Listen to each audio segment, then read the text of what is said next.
And our quarterback went up to our guys with a smile on his face, and he just said, "You guys ready to go score?" I don't think any of them forget being in New Orleans at the end of that game last year. And I don't think any of them forgot all off season long and the obsession that they've had with getting back to this stage. Coaches, welcome. Thanks for being here. We appreciate your time. We'll start with an opening statement from each coach. When we get to questions and answers, raise your hand. I'll recognize you. We'll get a wireless mic runner to you. Please give us your name and outlet and then to whom you're addressing your question. Coach Sarkisian, we'll start with you. If you could just give us an opening comment about just how preparations have gone so far and what your bowl experience has been like. Yeah, I would say, first of all, I'd love to, acknowledge the Peach Bowl, the job they've done. It's been first class all the way through. Our staff, our players have enjoyed the experience. Granted, being in the playoff, it's a bit of an abbreviated bowl experience, but I think they've done a fantastic job of making this experience one that our players really have enjoyed. The hospitality, facilities, everything has been tremendous. Thank you. As far as the ball game goes, feels kind of like we're just kind of staying the course of what's been going on, the way this season has gone, with starting July 31st with our first ball game, or excuse me, August 31st, and then 2 byes along the way, a conference championship, these 10 days in between games. So we've just been kind of riding the wave and enjoying the journey. And this is another great opportunity for us. Humbled and honored to be here representing the Southeastern Conference in the CFP against a great opponent. I've got a ton of respect for Coach Dillingham, the job he's done at Arizona State, the way their team has continually improved throughout the season. The last couple months, they've been playing as good as anybody in the country.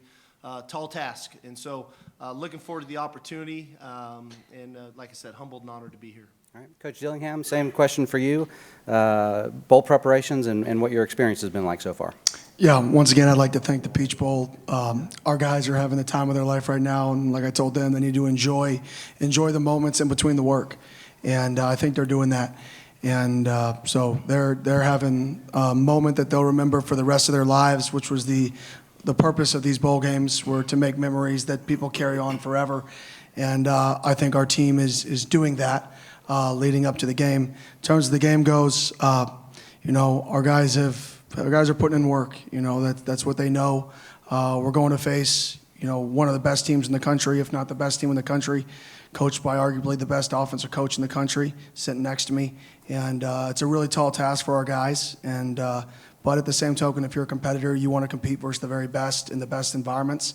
And I think that's exactly what we get to do here tomorrow, is compete versus the very best in the Peach Bowl, which is one of the best environments. So we're excited as a football team. We're excited as a football program. All right, thanks, coaches. All right, we'll go ahead and open it to questions. Let's go, let's see, first right here, row 4 on the aisle. We'll take our first question from here. Thanks. Greg Moore, Arizona Republic. Good to see both of you guys. I know that coaches tend to be part of a small fraternity. Do you guys know each other, have history beyond this game? Do you guys remember meeting each other, and have you kind of kept your eyes on each other throughout your various trajectories? Oddly enough, we were just talking about that. I've known of Kenny for quite some time. I always kind of follow the offensive young, hot minds out there, try to stay fresh to what we do, and a ton of respect for him and a couple of the guys that he's worked with in his time and the connections that we've had. Oddly enough, we haven't spent a ton of time together, but I think there's some natural connections there. So maybe after this one, we'll hang out a little bit more. Yeah, same thing. We haven't spent a lot of time together, but I've been watching what he's done from afar. He was one of the first guys to do FIB, formation of the boundary, and really build plans around it and build systems around it. So he's always been kind of ahead of the curve offensively, and it's somebody if you're an offensive guy and want to watch, you definitely want to watch what he's doing, because he's also studying. He's not a guy who's going to be stagnant. So when you're watching him, if you're a year behind him, you're about 3 years ahead of everybody else. So definitely a guy you want to watch offensively. All right, next we'll go right here in the front row on the right. Kirk Bowles from the Houston Chronicle.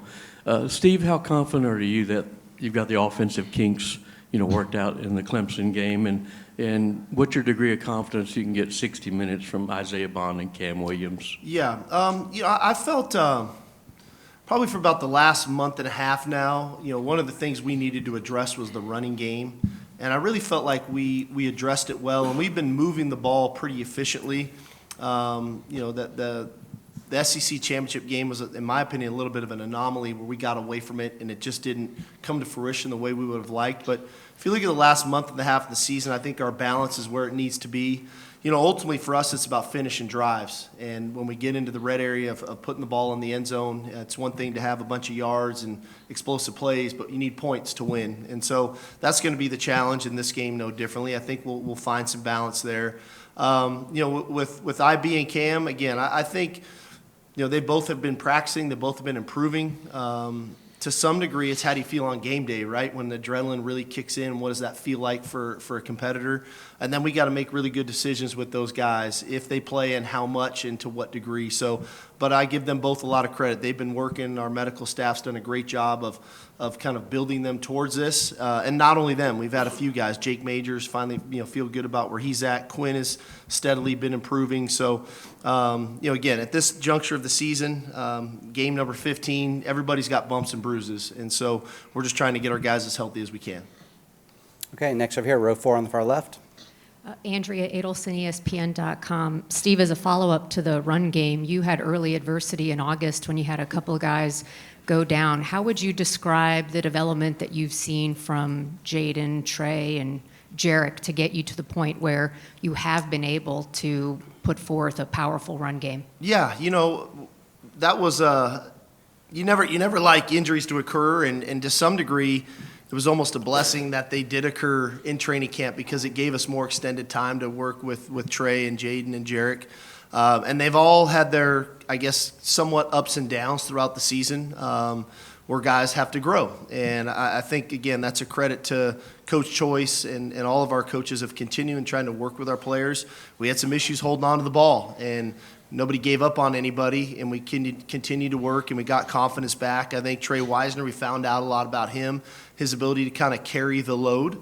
You don't go into Kyle Field and carry it 30-something times, in that physical and that environment if you can't handle it. And so at the end of the day, I think we found a good mix with all three of those guys, and we're going to need all three to be effective as an offense. All right, next we'll go right here in front row on the right. Tom Boy Richardson from Orange Bloods. Question for both of you coaches. You guys do have something in common, which is you didn't have the results you wanted in year one, but yet you guys still trust the process that you would eventually have the success. Can you just talk about getting past year one, trusting the process when you don't see the results, and then basically that journey to where you are now? All right, Coach Dillingham, I'll start with you. I just think you have to have a belief in what you're doing. And, I know Coach Sarkisian and myself, we've both been blessed to be around really good people. And you've seen a process that's been successful. You've seen what it looks like. And you've got to have a belief that if you stay the course, eventually it'll turn. And I know for me, that was always, and for us as a program, that was always the vision and the plan was, it may not look good now, but if you stay the course and you stay the course and you stay true to the principles that you believe in and what a successful program looks like, eventually you'll turn the corner. And I think that's where we're at is, we're still trying to get better every single day, but at the same time, I think us staying the course has definitely helped us get to where we are right now. I want to reiterate a lot of what Coach is saying because I think that's true. I think a lot of times, I've got a great mentor in Pete Carroll, and I remember taking the job, and I remember us struggling through that first year and losing games in the second half. We'd have leads, and we weren't finishing the way we would have liked. And I was venting to him, I remember on one Sunday night, just about, man, I feel like if I would just go and do some of the things they did before, that we might have a little bit more success and our record might be a little bit different. He said, well, that's probably true. But he said at the end of the day, if you want to go down that road, you better expect similar results to what they were before. Or if you really believe in what you do, you're going to have some rough waters for a while, but in the end, you'll find better results than what was there before. And so staying true to the belief, I think, is critical. But I also think being adaptable to the times for us. When we started, there was no transfer portal, there was no NIL. And along this journey in 4 years, college football has changed a ton.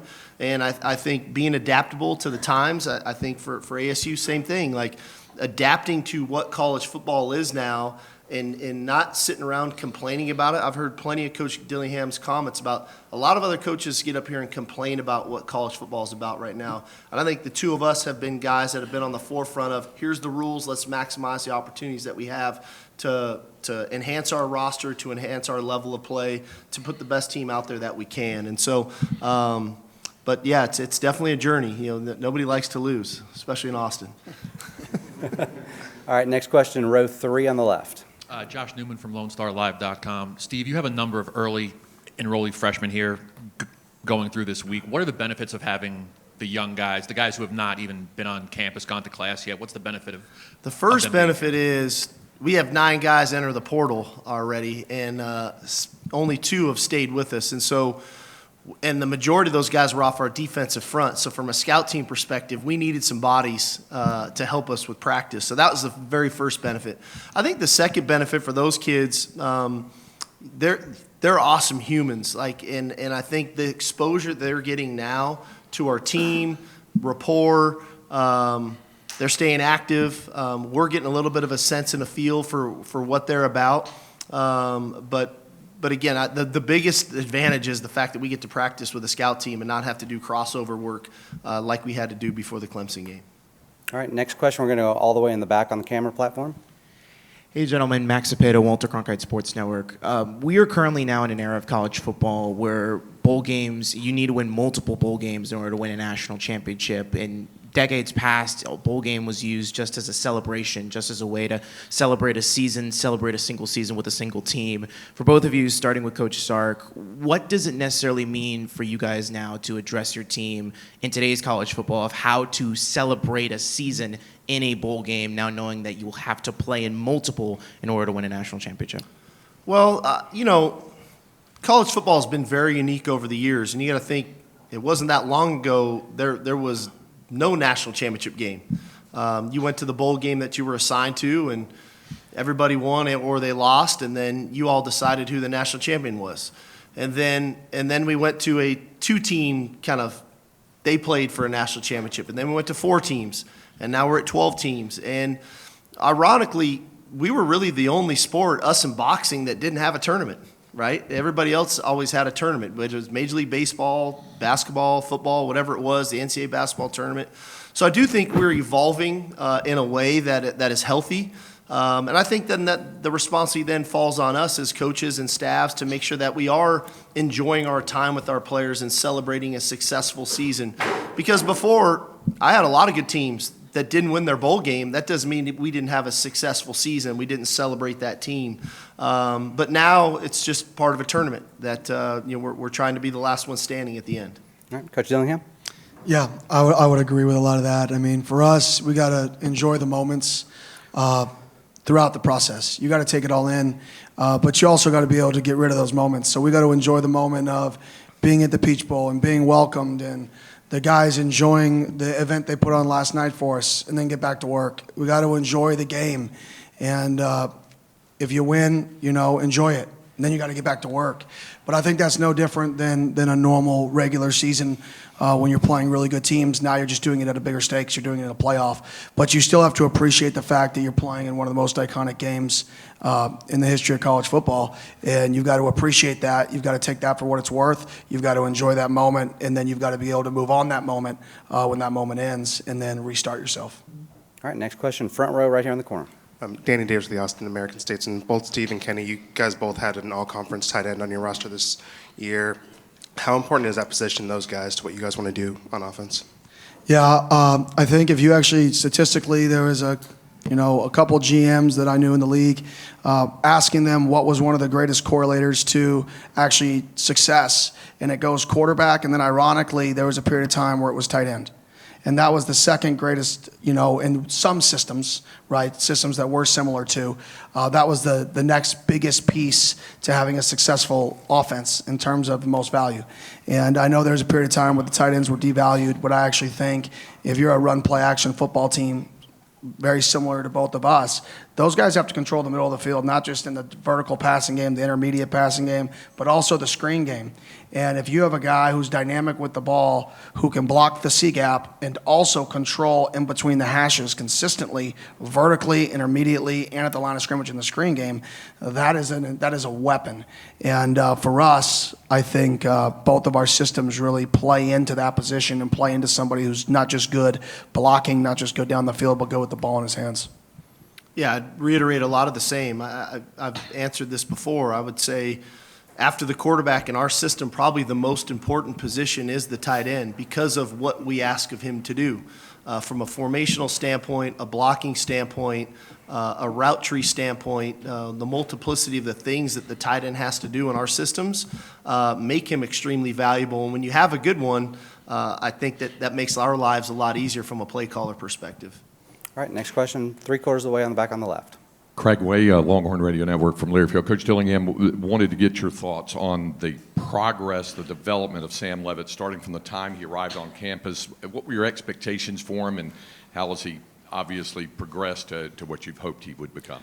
Yeah, obviously he's a really good athlete. So when you get really good athletes when they're young, they want to scramble. They want to make every play with their legs. And I think one of his, not just the mental side of understanding protections. You don't just have to run away from the guy that makes you hot and make him miss like you do in high school, right? Because you're a better athlete than most people.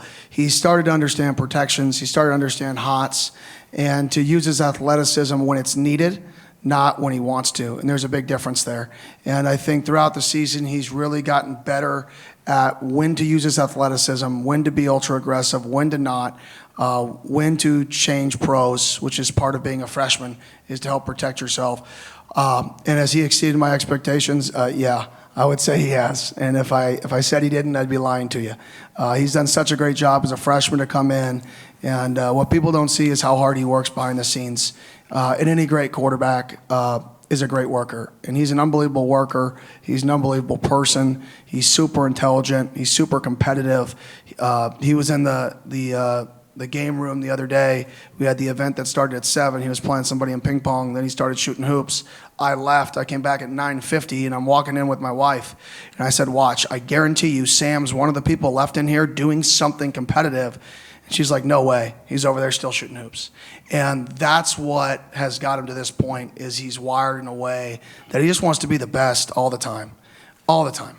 And he has confidence in him wanting to be the best all the time. All right, same spot. Roger Wallace from NBC in Austin. Sark, what are some of the areas that maybe you weren't as sure about going into the season that have turned into strengths to help you get to this point?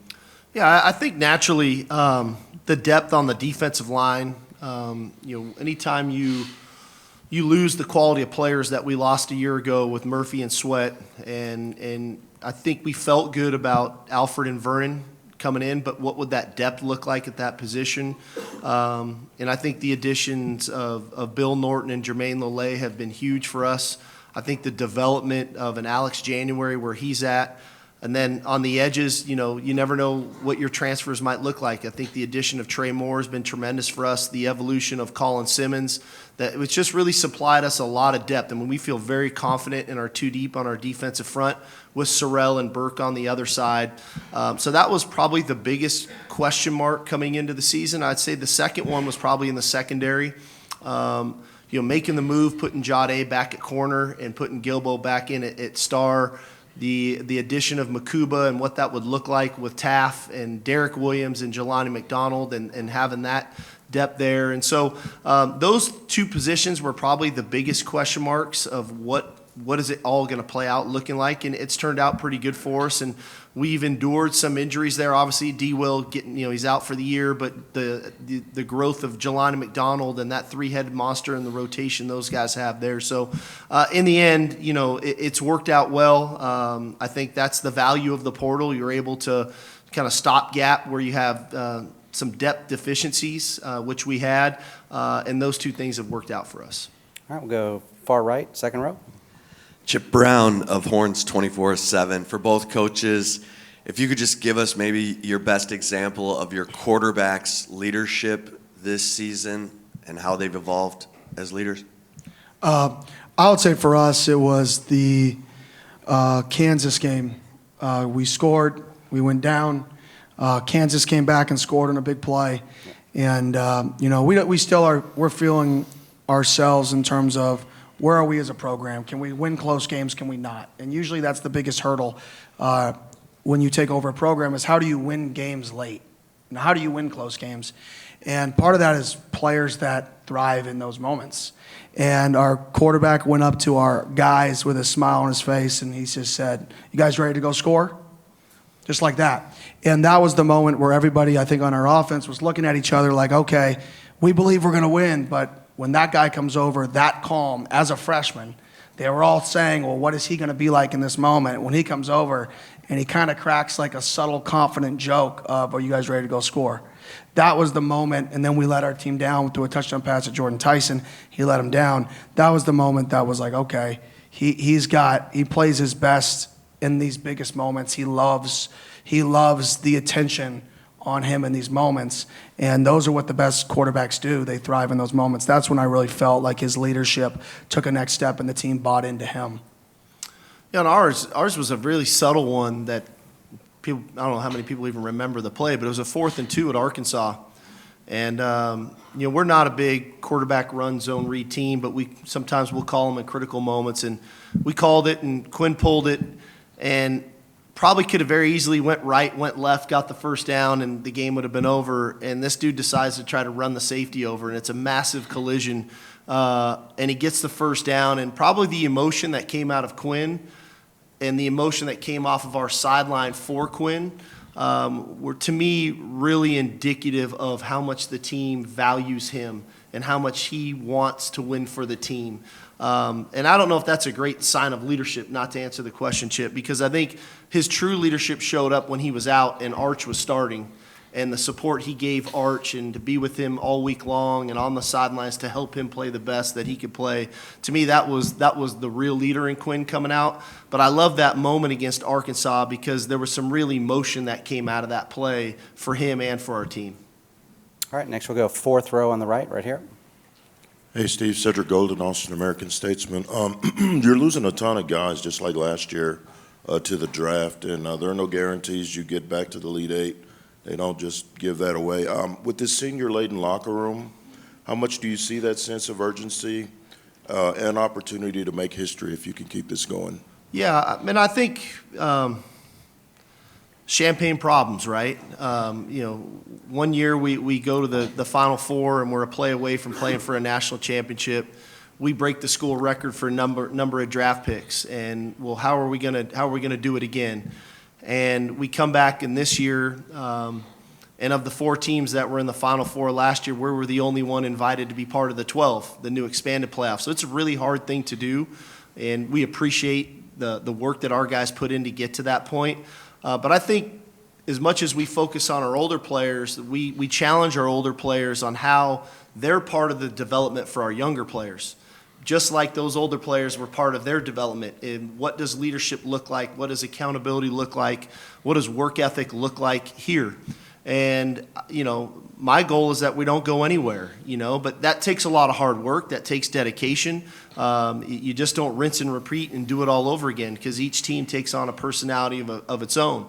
But I'll say about this veteran group, I don't think any of them forget being in New Orleans at the end of that game last year. And I don't think any of them forgot all off season long. And the obsession that they've had with getting back to this stage, I think is one that has fueled us through a fair amount of adversity that has gotten us back here. Do I think we're going to have to play some of our best football down the stretch? There's no question, and it's going to start on the 1st. I mean, we're going to have to play arguably our best, if not one of our best games this season. But that's the challenge that we're all striving for and working towards of how do we all put our best foot forward so that collectively as a team we can play one of our better games. All right, next question all the way in the back right. Kevin Sherrington, Dallas Morning News. Kenny, could you tell me, looking at your players this week, listening to them, they seem awfully confident and loose going into this game. And I'm wondering if that's exactly how you would want them to act. I think our players are just being themselves. And I think a lot of times, there's a lot of how are you supposed to talk to the media? What are you supposed to say? And I just firmly believe in say what you believe. And I'm not going to try to prevent our players from saying what they believe. And if our players believe they're the best, there's probably a reason why Scat had 0 offers and went to Sac State when nobody believed in him, and then came to Arizona State with not much competition for him, and then nobody thought he was on an NFL draft board going into the year. If he didn't have that own self-belief in himself, that he believes he's the best, then who else would have his entire life? So when he makes comments like that, when people ask him a question and he gives you the truth of what he believes, because his belief is what got him here, and then people twist it on him as if he's being cocky or confident, that's not the nature of what he's trying to say. What he's trying to say is, my entire life I was the only one who believed in me. I'm not changing that. So now if you ask me the question and I give you a real answer, it kind of gets twisted into this cockiness or confidence, when the reality is, without him believing that his entire life, he wouldn't be in the position he is. And I would say that with him and Sam, who was not heavily recruited, 3-star recruit out of high school, pretty under-recruited for where he was, didn't play last year. Same kind of thing for him, too, is those guys have a lot of self-belief because there was a point with the chip on their shoulder that they were one of the only people that believed in themselves. And then when they get put in a situation and they're asked a question and they say the truth of what they believe, if you're a competitor and you don't believe you're the best, are you really a competitor? That's what you want to do. So I think just the honesty sometimes in today's media is fun for people because they can take and run with it, and that's what they should do. Everybody should take those comments and run with it because that's what's fun, that's what sells. But those are just two really, really competitive people. It's nothing about the opponent. It's about their own self-belief. Sam thinks he could probably beat Michael Jordan in basketball. That's Sam, right? Scat thinks he's probably the greatest running back of all time because that's Scat. And I think that's what makes him unique, and sometimes when you verbalize those things, just what you internally believe, it gets twisted in a negative light. But I'm just happy that we have those guys in our team because they're ultra competitors, and I have their back. Jordan now or Jordan then?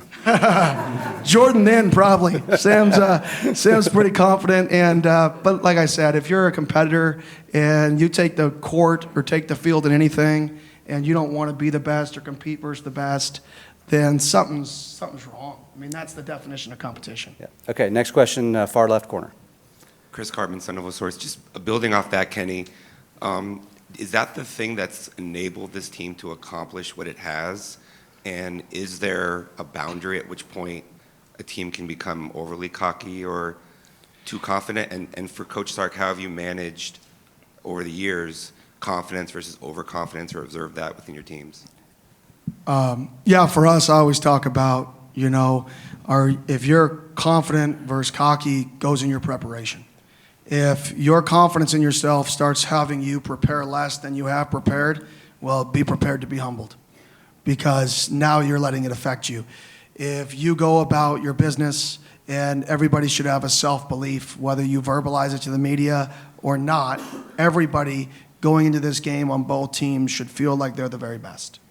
And if you don't believe that you can win the football game, we're 14-point dogs. We're facing a team that was picked to win the national championship preseason by a lot of people.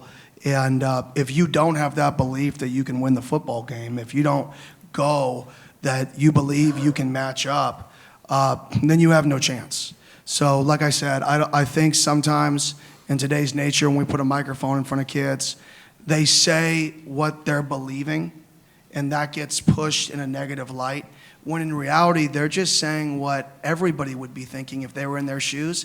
Maybe they just said it out loud. And people aren't supposed to say the actual response to the question.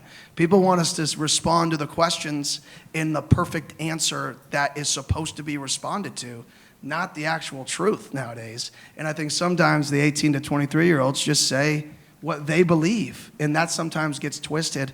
Both those kids are incredible kids. I do believe that's a reason we're where we're at, is we got a lot of guys with a chip on their shoulder who were counted out. We're underdogs, and we're still underdogs. We're still counted out. But that shouldn't change your own self-belief in yourself. I think from our end, as a coach, our job is to build confidence in our players, right? Whether that's through the physical ability, the mental approach, the emotional approach. That's our job, is to build confidence.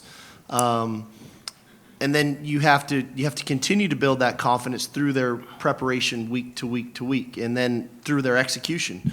It's one thing to be really confident and you don't play well, and then you're just still confident again. It's, well, why didn't I play well? What do I need to alter to get that back? And so, again, there's obviously times when everybody gets humbled. We all do. As coaches, players, it is what it is. And the self-reflection, I think, is really important. Constructive criticism is really important so that we can continue to build and get better, because change is inevitable. We're either going to get better or we're going to get worse. We're never going to remain the same.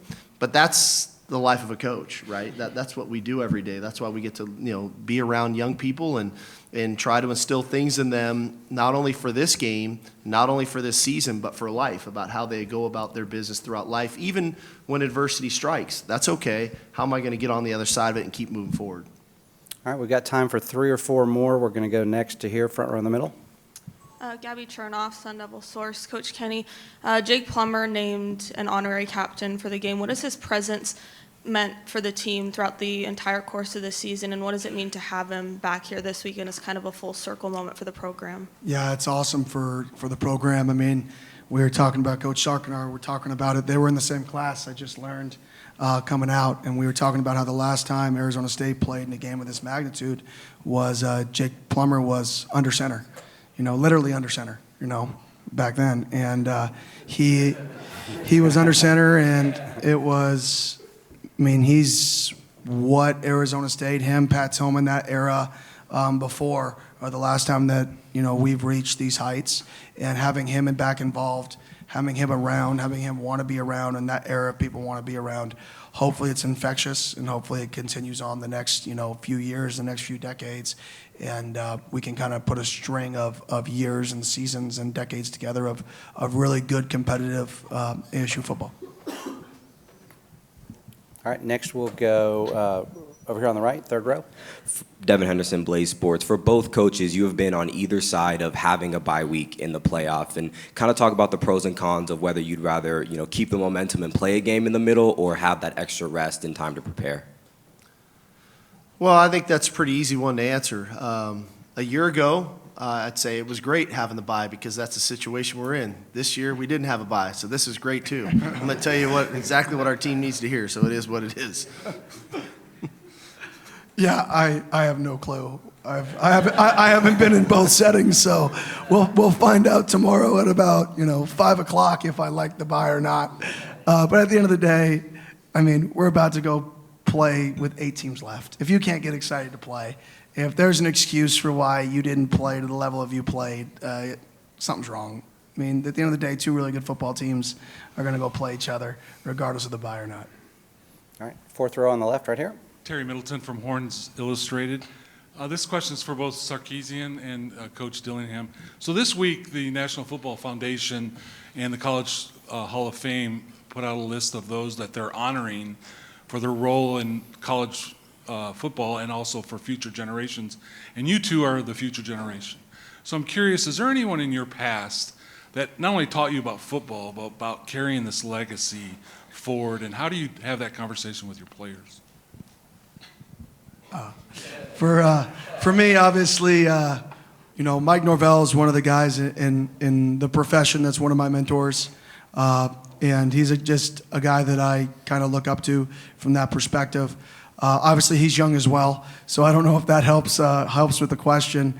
But ironically, I don't know as many coaches or guys that have been super successful I haven't been blessed to, maybe be around some of the older guys who have done it. I've studied from afar. I don't read books, but I listen to audiobooks, and I've listened to a lot of those guys' books and try to take in the Pete Carroll stuff and Bill Belichick stuff and as much stuff as I could acquire and learn. So I don't know if there's a specific guy, in that era that's being inducted, but I do know there's a lot of really successful people, and the one thing I have learned through all those people is they've all done it their own way. And there's no cookie cutter way to do this. You got to be genuine to yourself, and you got to take things you learn and make it your own.